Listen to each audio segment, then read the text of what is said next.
and I got 3 interviews over the phone while I was in Lagos. From Ghana? Yeah, of course. Generally, building a relationship with a Ghanaian here, it has its benefits. Obviously, that is probably not why I married her anyway. I'm an author, done a number of books here. There are Ghanaians who, once you turn off the light, doom so. Yes. But Hello friends, this is Jums of the Jums TV. Thank you for stopping by and you're welcome.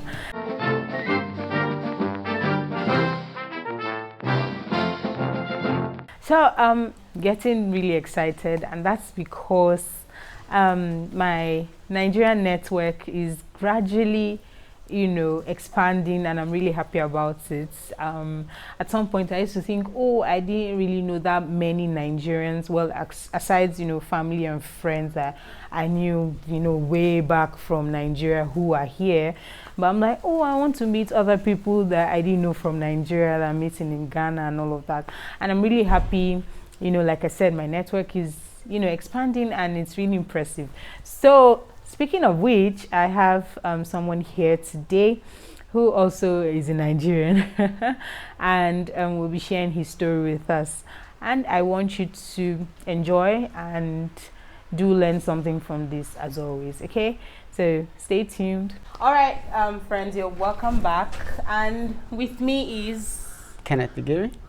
Okay, please can I take that again? Kenneth Igiri. Okay, the Igiri sort of sounded like an English name initially. Okay, Igiri. Igiri? Oh, that's the real pronunciation. Somehow, yes. Okay. So, where are you from in Nigeria? I'm from Abia State, Nigeria. I grew up in Lagos, but I was born in Abia State, a place called Ibere. Okay. Ibere is about 30 minutes from Umuahia. From Umuahia. The capital of Abia State, yeah. Okay. Wow. So, it's nice having you here. Is it safe to call you a YouTuber as well? I think I'm a YouTuber. Because it has a YouTube channel. Micro YouTuber, No, a YouTuber, it's fine. Yeah, so can you tell us your channel name so that people can subscribe as well? So, generally I operate 2 main channels. I've helped people build their channels as well. Okay. My channel is Kenneth Igiri, and then I also operate Iwineti Africa. Okay. Iwineti Africa is focused on interviewing impact makers, generally, and talking about development in Africa. Okay. So that's the main channel for my stuff now. But on my personal channel, it's mostly IT stuff and enterprise architecture stuff and all that.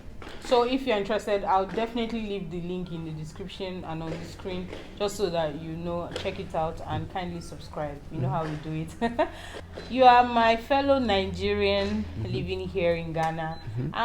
Can you quickly tell us, what brought you to Ghana in the first place? Okay, it's a long story, but I like to tell it this way. Okay. Back in 2010, I had the premonition to study a technology called SQL Server. SQL Server is a database technology. Okay. It was as if God was moving me in that direction, if you wish. And after a little bit of procrastination, I took 2 exams, and that along that line. And in 2011, middle of 2011, I got a call from Ghana, Accra, asking. Basically, the way the call came was that someone who used to be in Airtel Nigeria, he called another boss of ours. I was on the 4th floor, he was on the 5th floor, and he asked him for someone who knew SQL Server. Oh, wow. So he came to the 4th floor and he looked around the floor where all the techies were there, the hands-on people were there, and he asked who knows SQL Server. And then my colleague, I always remember his name, Yinka. He was at the other end. He pointed in my direction. That's all he did. Then he turned to me, and then he asked me for my number, and I got 3 interviews over the phone while I was in Lagos. From Ghana? Yeah, of course. 3. The interviews were from the helmsmen at the company here. And then I had 3 interviews over the course of maybe 2 to 3 months. On November 22nd, that's when I got the offer. 2011. Yes, that is after I had done a little bit of study. I came to Ghana January 2nd, 2012, in response to that job offer. Wow. So that's how I came here. I like the way you summarize the long story. It's a long story, right? Wow, that's impressive. So you are still with the company? I'm still with the same company I came in with. I have changed roles twice, but the same company.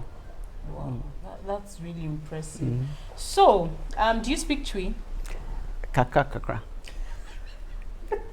You know, I want to add from French. Katreka. What's katreka?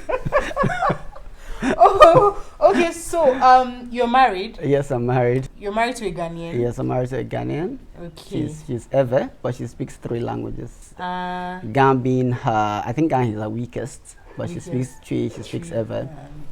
Wow. She's good. Nice. Okay, so tell us, so how has it been being married to a Ghanaian? Well, I think my wife is a very, very level-headed person. Okay. So I tell people that I grew up with my mom, and I never had any reason to quarrel with my mom. So I myself am okay, you know. So in the same way, when 2 level-headed persons they're able to build a relationship like that, there's hardly any reason to have squabbles. That's the way it has worked out for us. I married her in 2015. I married her about less than a year into our courtship, because at that time I was already ready for marriage, so to speak. Wow. I was already ready for marriage. As always, I listened to intuition. Definitely. So I followed the signals. The signals, not signs, but signals in my spirit. In your spirit, definitely. So definitely there were issues that I would have evaluated externally, or say this and that. In those days, somebody accused me of that I wanted to marry an angel because I had a long list. But when the intuition comes, it's superior to your list of stuff, because you see, in the context of marriage, you cannot know what is coming. It's God that knows what is coming.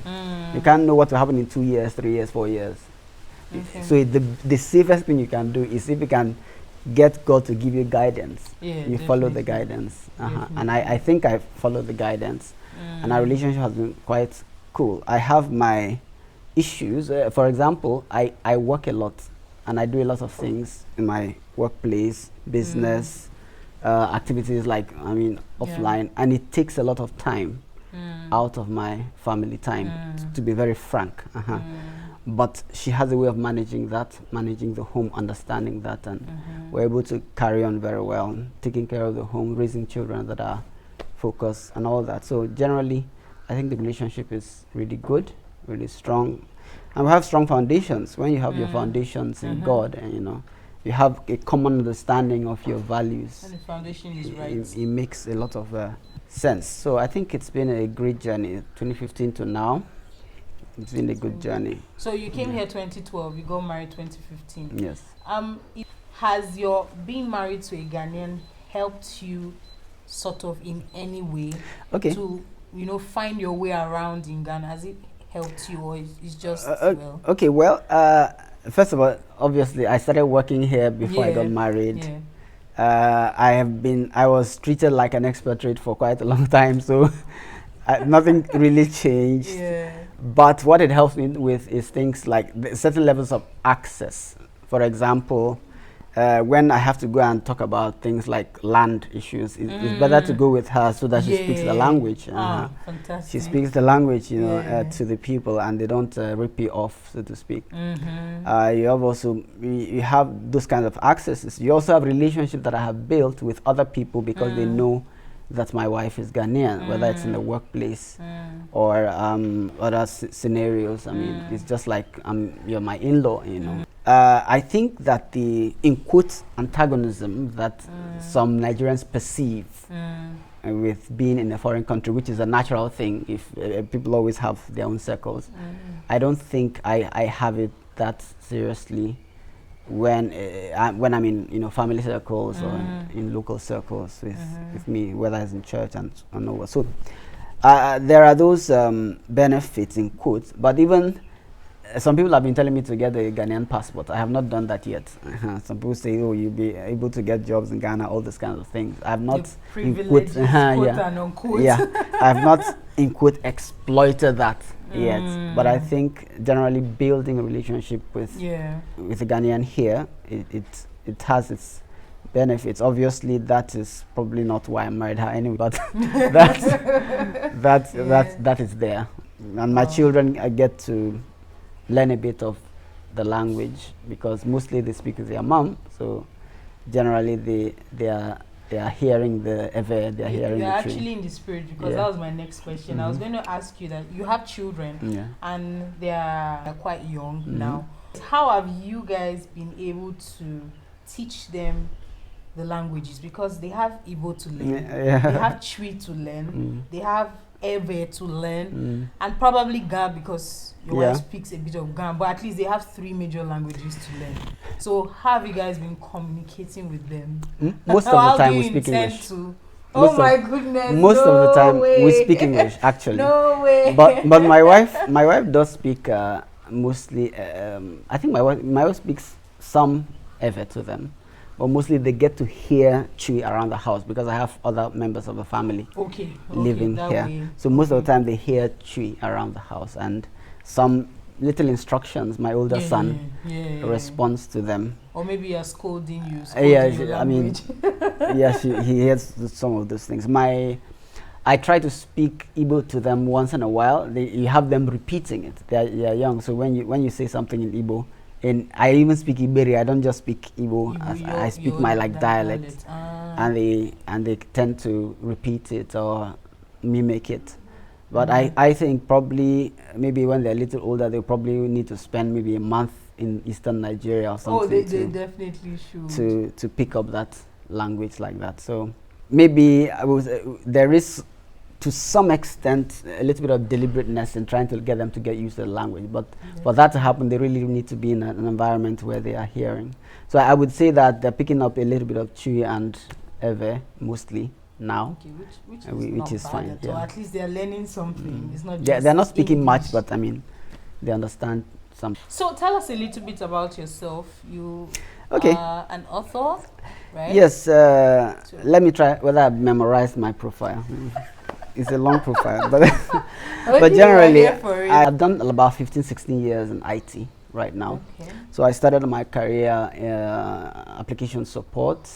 First of all, it was customer service, service desk, basically. That's IT service management. Then I went to the application support. Then I went to database management. So it was database management, application stroke database management that got me into eProcess, where I work now.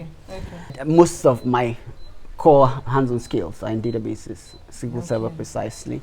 Then I became something called an enterprise architect in 2019. So basically, I help develop the solutions that are used by my bank, through a process called design coordination. So aside from that's my IT stroke corporate career. Aside from that, I'm an author, done a number of books here.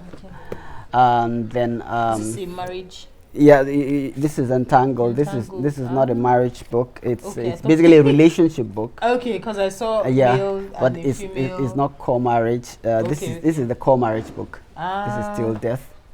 Till Death. Yes. Oh, nice. And then this is If I Were to Live Again. So this is basically it is a contemplation of the getting to the 40s, and you're asking yourself whether I have done life the way I would have wanted it to be done. So that's what I wrote about there. All these were written here in Ghana? In fact, yeah, all of them were written here in Ghana. My first book, Njansi, it's not here. It was written in Lagos. That was my first book. All these were written in Ghana. This is 2015, this is 2017, and this is 2019. So how do we get access to it? Mostly it's Amazon. It's Amazon right now. I used to have a few bookshops, but I cannot tell whether they still have my books right now. It's been a while since I did aggressive marketing. So most of it is on Amazon, right? If you make an order, you will get it. So we would get the details and put it in the description, definitely, so in case you are interested. Yeah, so but most of them are prose. This is inspirational, but these two are stories, but they are very with strong lessons basically in that area, and they are faith-based. So a lot of what I say in the book is based on my foundations as a Christian. So you find some useful insights there. So aside from writing, I blog. I currently run a vlog called Iwineti Africa. Iwineti is the Amharic word for truth. So I used to call it the Truth Interviews, and we cover a variety of things. But right now I'm focused on the African continent, development, truth around how our governments are treating us, truth around our identity as Africans, truth around how the economy can be better for people and how we can promote people who are doing things locally. So on that note, I also have a small group called Kabila. Kabila is Iweneti is Amharic. Amharic is an Ethiopian language. Okay. So that's where I got it, truth from. Okay. Is the word for truth. Kabila is Swahili. Okay. Kabila means tribe. Okay. So I run a small practice, a consulting practice, where I talk to small business owners and run through their business. I call it the interactive ideation session. Do you do it? I do that now. I do it on weekends. Okay. So if you book a slot, I have 1 hour and a half hours with you, and we talk through your SWOT, your business model canvas, and then we develop a short strategy and then a roadmap that you can use for 1 year to scale your business to the level where you can now go to Tolumelu or the likes of Ndubise Kekwe and so on and so forth. So it's like to get you started, to get you started in the area of customer experience, in the area of using technology for your business, in the area of using social media to advance and so forth. So out of that group, I now say, okay, after you've gone through that process, or even if you're interested in that process, we now have a group called Kabila, which is a tribe where we now help each other. I use Clubhouse to do that right now. Okay. So we have Sundays, every Sunday, 7 p.m. We have conversations around why people should buy from you, competitive analysis, social media, all sorts of stuff around small businesses. So the idea there is that as a startup entrepreneur, you don't have a board. So we are trying to act like your board, where we are talking about sharing our knowledge, at the same time trying to solve your specific problems if you have questions in specific areas. So I created that group because you have a case where maybe after you pass through my interactive ideation session, you keep coming back asking for one question or the other. So I can't, at scale, I can't handle that, especially since I'm also working. Yeah. I can't be doing that one-on-one. So I say, okay, let's create a group. So I come in there, we all keep keeping each other growing within the context. So there's a few things I do. My main job on weekdays. So I try to make a connection among all of them. For example, as part of my interactive ideation session, I can decide to feature you on Iweneti. Okay. So what we typically do after you have a session and I see what you're doing, then we can craft a topic that will be of interest to the public and relevant to your brand, and I bring you on the program and we talk about what you're doing on the program. So that's a link. And like I said, in the link of Kabila from the IIS, either you're coming from the IIS to join Kabila as part of the group that will also help others people grow, or you are coming to Kabila and I'm marketing my IIS to you within Kabila.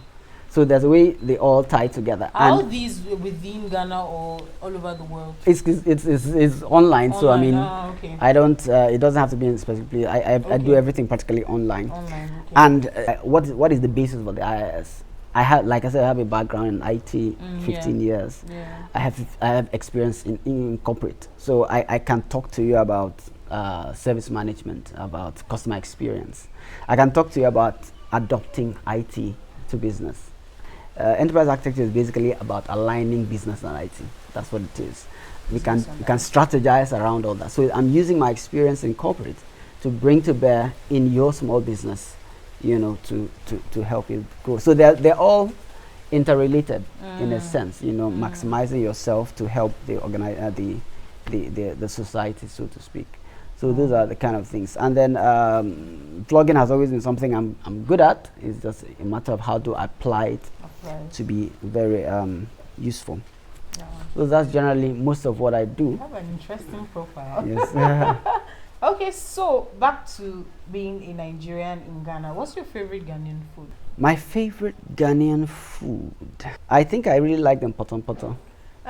Is that not yam pottage? Somehow, yes. It is. What's different? You said somehow. I've never tasted Ghanaian potom before. Yeah. But, well, I just figured it's like the regular yam pottage. I wouldn't say it's exactly the same, really. What's different? What's different? The spices or what?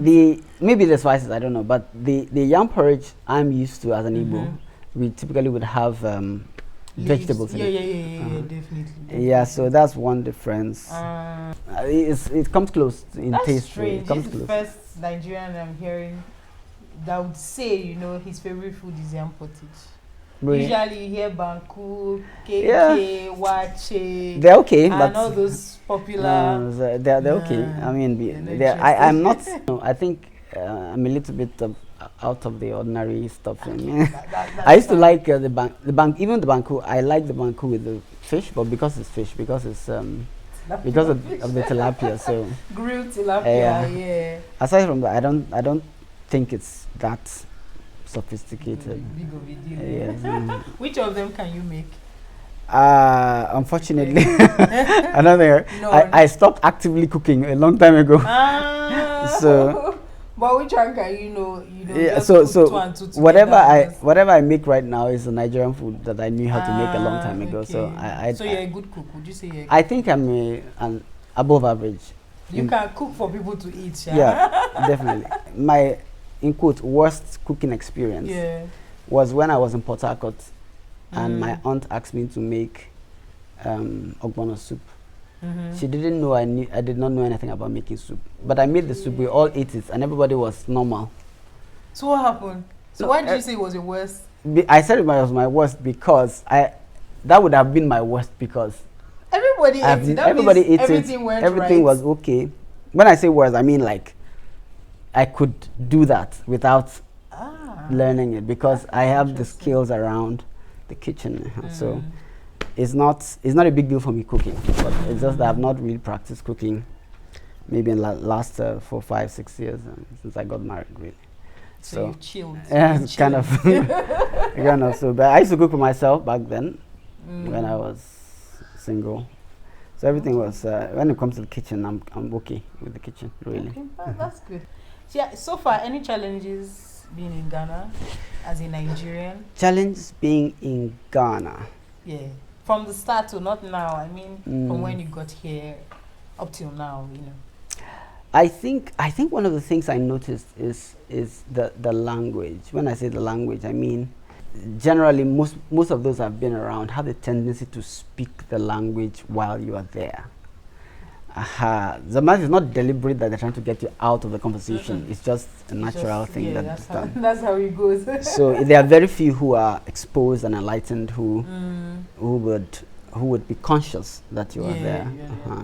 Yeah, but most of the time it's like everybody knows English, but you choose to speak the language. So it can be in the office, it can be a neighborhood, or maybe you're dealing with buying and selling, or your landlord or landlady, all those kind of things. Typically, if you are not able to speak very clearly the language, there may be cases where they are not giving you a good deal in what you're doing. So those things happen. Definitely. So sometimes you tend to leverage a friend who is Ghanaian, or now in my case, my wife. So aside that, I mean, generally it's a peaceful place. There's no some people complain about security in some areas, but I never had that issue with security. Once they took some batteries out of my house, in my old house. Aside from that, because the truth be told, I had taken things for granted that here there's not much stealing here.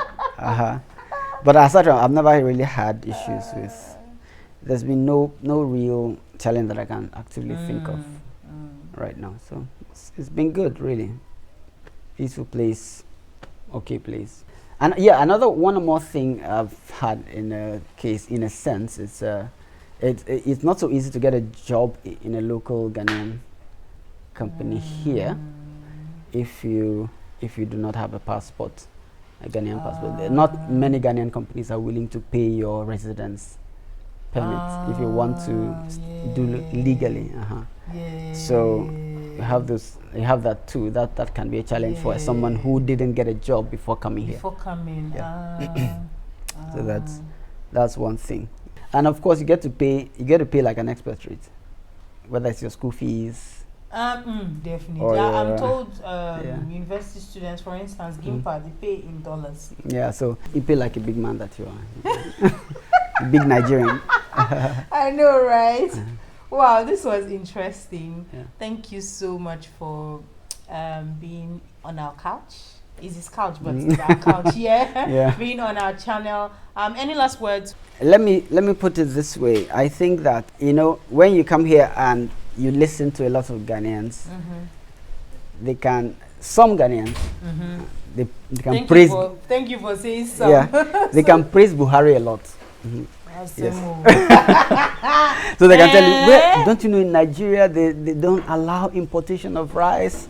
They don't allow importation of chicken. They are doing well for their people. They are giving their people opportunities. Meanwhile, the Nigerians, when those who are there are having a problem with everything around them.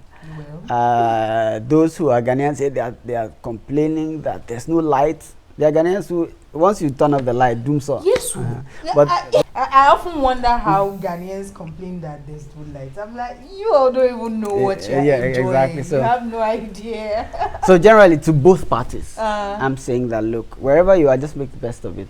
I mean, it's better to have gratitude, fortitude, to make the best of your environment. Otherwise, there will always be something to complain about. There will always be something to complain about. So make the effort to make the best of where you are, and come out tops. Yeah. So that's basically it. Thank you so much, Mr. Kenneth. Thank you. Should we say Pastor Kenneth or just Mr. Kenneth? I'm just a brother. Okay, brother. Brother, Uncle Pastor Kenneth. Thank you so much for being here today.